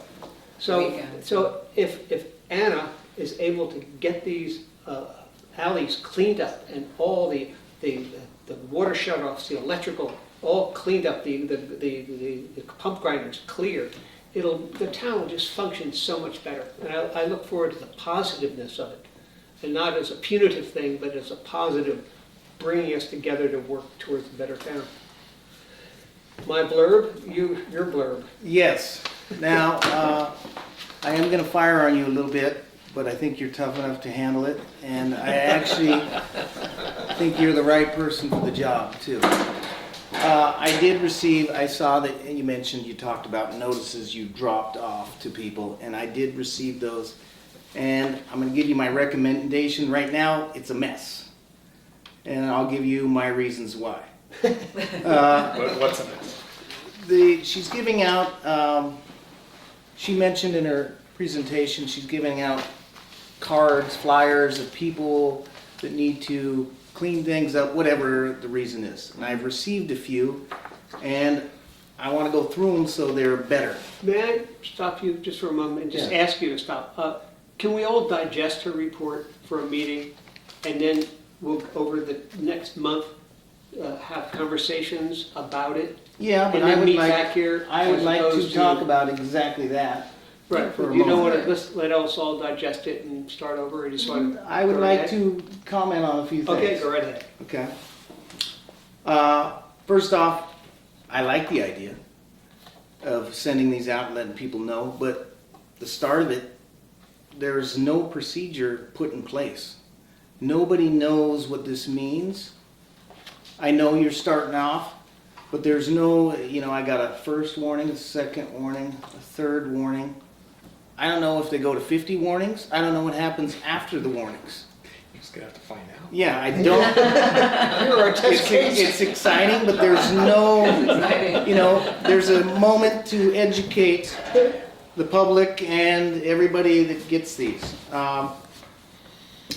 Then you're citing certain violations, and I don't know where those rules lie. So that is something that needs to be worked out. Also, there's some, in the form itself, it says common area. Well, some of those areas, they're not common areas. They're actually privately owned with an easement on them. So that's getting confused. So if I get cited for something on a common area, and it's on my front porch, I think common area is the gardens. So there needs to be 2 different boxes for that as well. Also in the flyer it says this is your first notice, and then you get a second notice, but then in the writing it still says first notice down here. So that creates a little confusion. There's many issues, I'm not going to get into all of them. We need to go off of established rules, whether we make those up. I got comments like an eyesore. That becomes aesthetics and personal opinion. I don't want it should be like an FBI file. Here's the rule, and the FBI, they were just talking about this. They tell you the facts, here's what you broke, here's why. Because then we can, and maybe I'm being tough on you, but I think you can take it, and I actually Okay. see some future in this. So those are the main issues. So that's my recommendation, to modify that, and you can't really enforce a rule that doesn't really exist yet. And even one I got cited, it said not 36 inches. Well, you better bring your tape measure too, because I could walk down and know that there's 36 inches. I come from a business owner standpoint. Most of my decisions are dealing with that. I want to see something, whether someone likes it or not. I have a business license. The county was out here 6 months ago. Someone called and said I had illegal patio furniture. So they met me up top. They came out and they saw that my tables and the benches, illegal patio furniture. They came out and left. The county said it was okay. Also, I had the county meet me over the little stand out front and some of the other things that I sell out front. The only recommendation is that they said if you sell vegetables, cover that at night. So the point of it is, I don't mind following rules. Well, let's make the rules. Got it. Sure. Thank you. That makes sense. That was good. I thought those were speakers. Anyone else comment? Dustin, you have anything to say? You know, Fine. or town elder here. The town You're elder. the town elder. Oh, you're the town elder? I want to hear Dustin. You want to hear Dustin? I know. Oh, Say you're that Dustin. strong silence. The back. strong silent Say man. something good. No, I think everything's fine. Yeah. I'm definitely strong silent and easygoing. Well, Jay, do you have anything to add? No, I don't. Thank you. Did you close public comment? Sure. We did, yeah. Yeah, actually, I agree with, I agree with Brock in some context, and of course we all, but the thrust of, you can't enforce a rule unless you know what the parameters of the rule are. Sure. And that's one of the big things that we're gonna have to look at in the future, is how to create a set of community standards. And that's gonna take time, and it's gonna take public input, and it's gonna take it's gonna take some time to work with. But if we have, in a sense, gotten, this far with it, with Anna and such, and we designate between, fire safety issues and aesthetic issues, which I agree with Brock. Beauty is in the eye of the beholder. But practical things of wheelchairs and access to things like that. But what we define of how things are to look, that's a very good discussion, and I think it's only a positive way to do it, and to do it very transparently with public input. And so we make up what we want here. Okay, That's great. my comment. Well, we accept your first property manager's report with gratitude, and I don't think there's any action to be done at this meeting. Correct me if anybody thinks that it should be acted upon. Encouragement. We'll just, as the month goes on, do you have anything to add, to say well, back? do you even have a question? It sounds like you have a question. I just, the only thing that I thought might be up for action, because we had advised him that it would be discussed here, Oh, thank is Ning Hao's fence and the access to that garden plot. Oh, yes. Because it does impact the bids that we're getting from the contractors, Yes. if they can get in there and work it or not, and if it's really his Let me responsibility explain or the not. difficulty. We took out the bamboo. It was very expensive. I think we spent $3,000. It took 4 guys, 4 men working for 4 days. It was a big job. We had to hire a 40-yard dumpster to get rid of it all. It was a big job. It was not easy. They worked and sweat and dragged it all over, and then my equipment we pushed it in. But there's still quite a stand of bamboo on common ground we own, that Ning Hao was just fenced off with a new fence. So we're gonna have to take this fence out. So what I assume Anna is asking is to make an agreement here, our board, to make a decision to take that fence out, to move forward, to get that bamboo out of there. It's what's called running bamboo. It's not standing, clumping Yeah, bamboo, it's running. And it's, this is a known state of California invasive weed. I don't think that's an administrative action. It doesn't take a motion of the board. It's send them a letter of cease Well, and that's what I desist or thought you're too, gonna rip but it out. Yeah. just to cover the bases is what she's asking, to make sure that she's on solid ground in Are tearing we it down. in connection with, I forgot his name, John McNabb? Is he still around? I don't know, I hired him 8 years ago. You know, not to say anything, but Tony Shiro's in the back was full of bamboo. Yes, The guy we hired was Richard Nielsen. oh, right, He's passed, or he's pretty sick. yeah, But with his backhoe, he pushed it on the old septic he tank. did. And it's not going back. No, So what he needed to do is get a backhoe and take it out. that's what we're doing. That's Yeah. exactly what she's getting a bid for. So Yeah. she just wants to make sure she's on firm ground, getting bids to take down that fence. This is what someone else put up on our property, and to go into our property, which is being claimed by this person, and then take out the bamboo with a backhoe. If I remember, Sharon Bolt's the one that planted it. Sharon yeah. Bolt, I'm sure Yeah. did. But it's all Yeah. around his garage. Yeah. And it's been heading into the street and No, marching like you towards the said, it community does garden. run. It does run, yes. Yeah. So I tend to agree with you, Russell. I don't think this is an action item, because this is an action by our property manager to follow through on what the property manager is to do. Right. So I don't, it's just, It's an illegal construction on yeah, common so ground. you're just following, Yeah, Yeah. of course. established rules. So I don't know, And it's already an established rule. as So I James would said. Yeah, just, exactly. Anna, I So would that's- just tell the contractor to take it down and pile the wood up respectfully on his, within 3 foot of that building, because he owns 3 feet around that garage. That's pretty much a standard lot That's- around yeah, all the buildings in town, 3 feet. So, So it's an approved, it's fine that we, the LMA, are paying for the removal of his yes. fence, because I will have to, Get- you know, Yeah, that'll be add part that of into the- what they're Yeah. charging us. Consider breaking that out and billing them for it. It's all, well, yeah. I mean, it's not that much. Or he could If you just only do it. moved what was needed for access. I was or- just over there with another guy Oh. this afternoon, and Yes. it's The there length. is, the bamboo now has come up so much in the interim that, you know, it's definitely not just one post. I mean, it's All right, may I several make a sections. suggestion that you can go to Daniel Rivas, who installed it, and tell him that it needs to be Taken removed. Or if Because you he was have- paid if to you- install it. If you have the backhoe, Yeah. it's a good removal tool.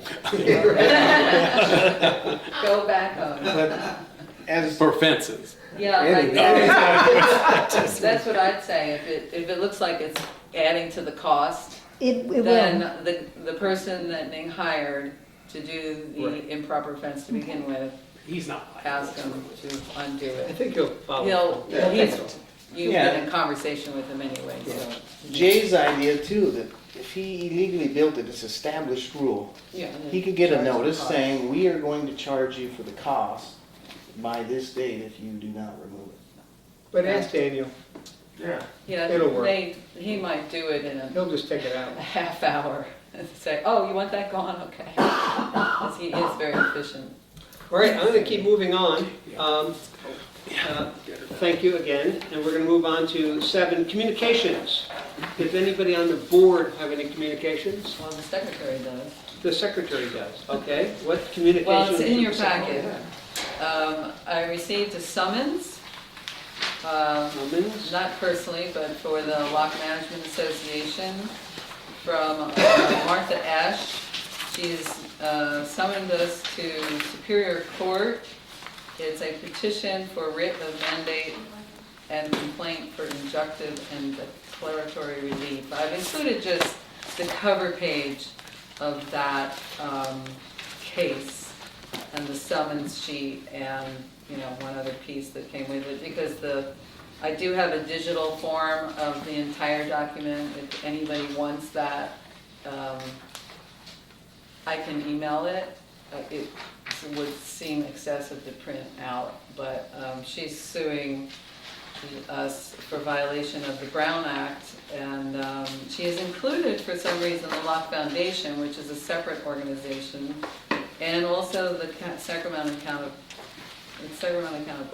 Board of Supervisors. So all I can say is, of course, I've contacted the lawyers and passed this on to them. And that's it for... Any comments on the board? Any more communication from the board? All right, open it up for public comments on this issue. Any public comments or communications? Well, public comments not on the agenda? Well, not yet, we're just on Oh. communications. Yeah, public comment on the communications that have been put out around town. Can I still comment on that? Just, No, you do you may have not. anything to communicate, any announcements? Let's see, no, just communications. Well, what this item usually is communications that have been brought to our board that the public doesn't know about. Letters we get from a person, and we let everyone know at these Well, meetings. it's kind of within that realm. Are we talking about this suit? Are we No. commenting on the suit? Have you We closed discussion on that? Well, no, we're No, we talking. left it open to all. Communications. We're not in public comments yet. We're not, yeah. Oh, I was just it's getting, not coming. yeah, I Well, was here, just there's opening two up. separate things. Whoa, wait a I was second. There's confused, confusion too. of words here. Public comment for this item on the agenda. Of Yes, What you're opening that's what up I'm to. opening up. Public comment on things that are not on the agenda is Is following next. this. Yeah. So if you have a public, So, is there any public comment on the communication that That- Deborah just said? That's what you meant. Yes. Stuart? You have 3 minutes. Oh, you had a I'm still, I have no idea why Martha Esch has said that, here's what it says, Petitioner Martha Esch complains of the defendants, Locke Management Association, a public mutual benefit corporation, also known as the Locke Foundation. Now Martha's been screwing around and suing you guys enough to know the difference between the Locke Foundation. So maybe there's a method to her madness, but my comment is that the Locke Foundation will be addressing this Oh, and will sure. probably be communicating with not only the L.M.A. regarding this lawsuit, but also the Board of Supervisors. So maybe we'll find out what this means. Thank you. I have a question. Oh, wait, still public Yeah, comment? Let me finish public comment. When he closes. Let me finish. I have a question of the person who just commented, but Well, whenever it's We appropriate. don't do that, right? Yeah, no. We don't have conversations like that. But you can bring it up in a minute. Any more public comments on communications? Okay, I'm closing public comments. Now, when he's not standing there, we can talk about it. What will be your question? Oh, I was just curious to know if the Locke Foundation, was it ever decided whether or not it had to follow the Brown Act? That's still being considered as far as I know. That was it. That's all I Yeah. asked. Yeah. Yeah, Okay. okay. Thank you. All right, moving on to Promise. public comments. Now, this is for comments about anything that wasn't on the agenda. Just bring it up. Adriana. I haven't formulated this completely, so please give me some emotional room. Space to Um, unfold. I did appreciate the professionalism. I'm glad you're a new town manager.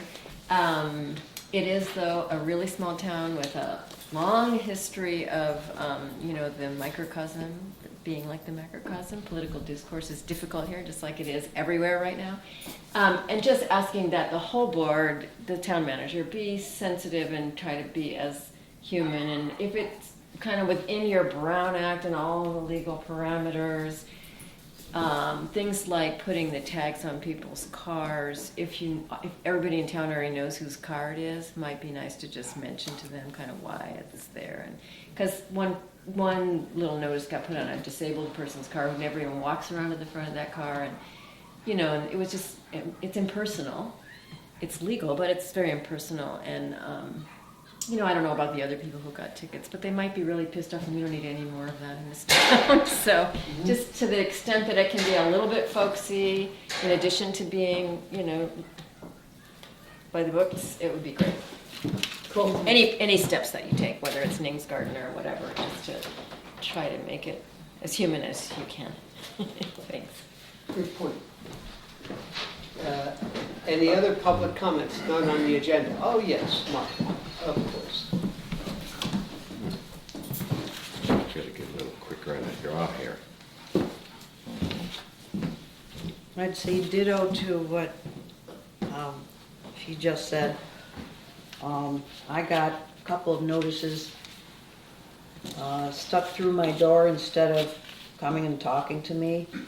And apparently the furniture that I've had out for my restaurant for 4 years now is inappropriate.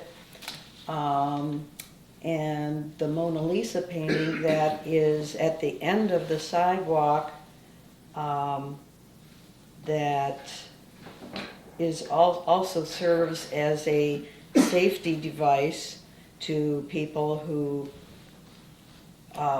would trip on the sidewalk cutting that the L.M.A. and L.F. did together when they removed the sidewalk and created a trip hazard and an ADA inaccessibility to my property. That's why the Mona Lisa painting is there. Let's see, the proposed 2019 budget was approved at this meeting a little while ago. Before it has been distributed to the assessment payers for their consideration.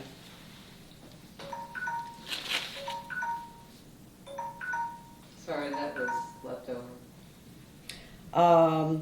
As to Mr. Walthall's smoky room comment that he made, I'd like to ask Mr. Walthall, when was the last time, boy, that's a bright light. You're blinding me, Mr. Walthall. When was the last time that, This is public comment, Martha. This isn't question answer. okay, I'll answer it then. In April of I usually 2000. deal with the rhetorical questions. You're just a nasty man, you know. You're really nasty. You're vulgar too. You've been really vulgar to me out there. You remind me of that producer dude. The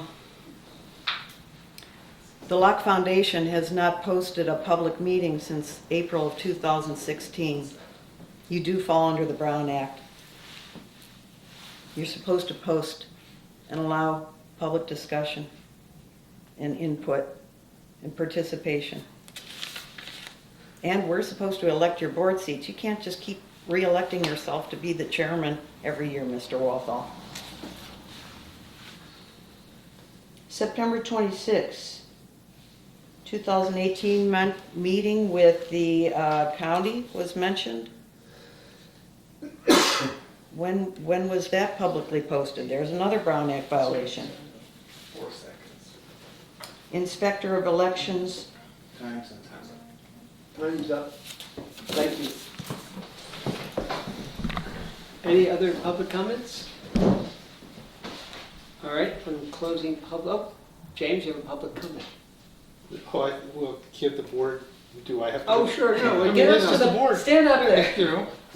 You know, since, I have a comment. Yeah, comment. Okay, go ahead. Well, it seems the height of irony that the person who wants us to literally dot every I, cross every T, is willing to take us to the highest courts wherever because we haven't dotted those I's or crossed those T's, now wants to have it be, well, can't you just simply come by and say hello to me and tell me what you want? Yeah. We have a process. I believe in process. We have to follow the process, and that's what we're trying to do here. And yes, unfortunately, there is those things that arise when the person who has mobility issues can't get out to their car. And yeah, we try to work with that. But as the comment was, maybe we can have a bit of both, which is great. But then to have that followed by a comment from the very person who is demanding that we follow the process to the absolute nth degree, wants us now to come by and just say hello. Huh? with our saying these, I'm sorry, Hypocrisy.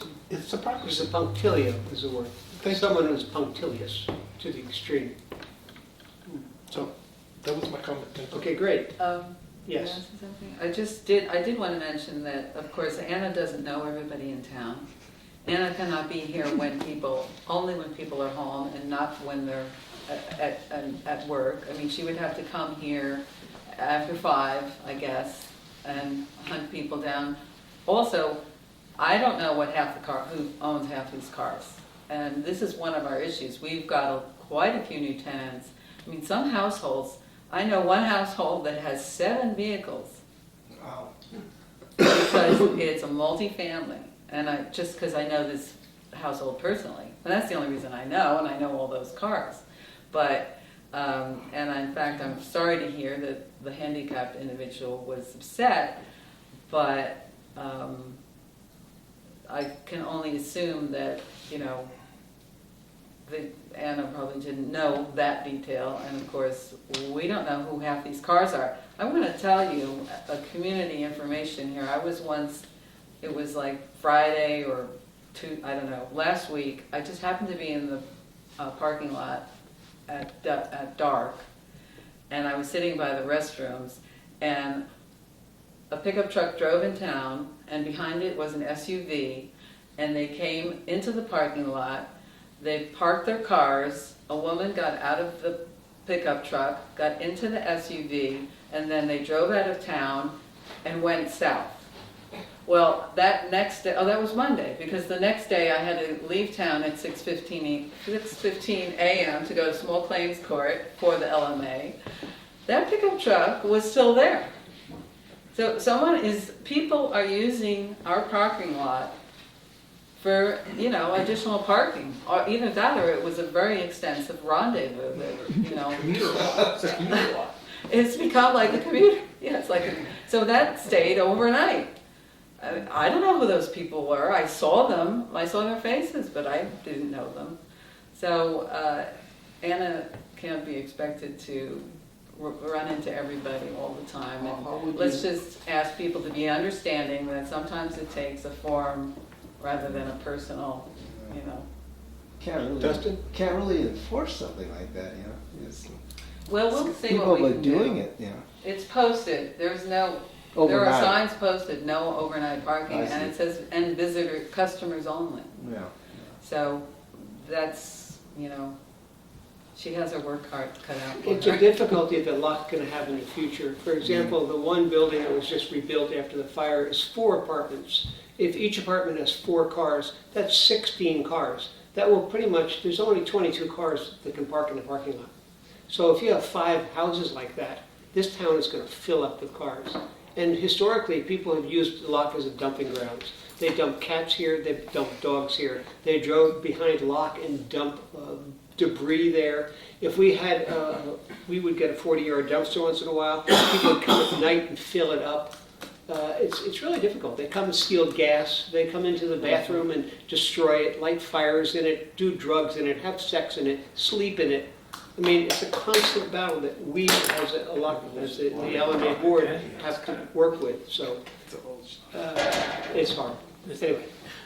So, All right, let's keep moving. Announcements are. Well, wait, now, Mr. Chair, can I make a comment under public? Sure. Why are there still knee braces on that building down that just got rebuilt? Yeah, we'd have to ask the building department that question. I know that historically, none of our Yeah. buildings had knee braces, Yeah, and that was a big disappointment to you as a historian. Yeah, I know. okay. Oh, I just want to know if anyone knew. Okay, No, thank you. we do not know. Let's move on. Okay. Thank you. It was brought up at the big public meeting. Yeah, we've told. Gene Harvey. Yes, actually, it was. Well, it's a failure of the county of Sacramento to make full use of the state historic building code. Yeah. And It may not be too late if it structurally satisfies, it's never too late. yeah. Never too late, okay. We'll use that quote often. All right, I'm going to keep this meeting Let's going. move on. The last thing is announcements. Does anybody have any things to announce? Any events happening? Any parties somewhere we invited to? Any Waste announcements? removal party. Nothing we want you to know about. Actually, I do. Any public comment on James, announcement? Oh, you have an announcement, okay, good. I just found out that the Viewpoint Gallery in Sacramento will be having an exhibit of my Locke photographs in October of 2019. I'll give you more details as we get closer, but it's something I want to work with the Locke Foundation with and piggyback some things. We're still under announcements. Yes, we are. Sure. There was an estate sale across the street from me, and a few days after the sale, I was at another friend's house who bought a painting at that estate sale that I just missed. I would have purchased it if I saw it. And it was something that Connie King did years ago. Really? Yeah. So I think. Yeah, you sent me a picture. Anyway, it's pretty amazing. So I was making use of the announcement section of the agenda. Thank you. You did, thank you. Yeah. Okay, good. Then without further ado, we adjourn this meeting at what time? 8:36. Not bad. Not bad. No, for 2 everything that we have. hours, 6 minutes. Yeah. We did a lot. I congratulate Wow, everyone. that's not too bad. Thanks for hanging in there. What the heck, been in the sun? Roxanne back, all set.